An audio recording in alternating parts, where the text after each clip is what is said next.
ഞാനും മോളും ഏട്ടനും കൂടി ഇന്ന് രാവിലെ നമ്മൾ എടുത്തുള്ള ക്ഷേത്രമാണ് തിരുനാവായ അമ്പലം.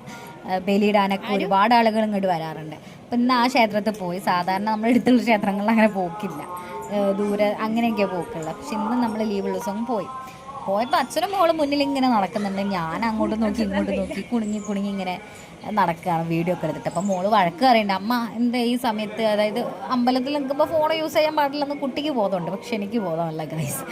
അപ്പോൾ അതൊക്കെ കഴിഞ്ഞ് കുറേ കേട്ടതിന് ശേഷം നമ്മൾ തൊഴുത് പുറത്തേക്ക് ഇറങ്ങുമ്പോൾ നമ്മൾ അവിടെ തന്നെ ഒരു അയ്യപ്പ ക്ഷേത്രമുണ്ട്. ആ ക്ഷേത്രത്തിൽ നമുക്ക് വഴിപാട് ചെയ്യാൻ വേണ്ടിയിട്ട് മോളും ഏട്ടനും കൂടി വഴിപാട് പോകുന്നുണ്ട്. അവിടെ പോയി സീറ്റാക്കി 3 എള്ളുത്തിരിയാണ് നമ്മൾ ചെയ്തത്. അങ്ങനെ ഒഴിഞ്ഞൊക്കെ ഇട്ട് കഴിഞ്ഞതിന് ശേഷം പുറത്തേക്ക് ഇറങ്ങി. അങ്ങനെ മുഖ കളിസാനം വേണമെന്ന് പറഞ്ഞിട്ട് ഏട്ടൻ മേടിക്കാൻ പോയി. പക്ഷെ അതൊന്നും പറ്റുന്നില്ല, അങ്ങനെ മുഖമൊക്കെ വീർപ്പിച്ച് നിൽക്കുക. എന്തായാലും ഇന്ന് ഇത്രയൊക്കെ ഉള്ളൂ. ടാറ്റാ.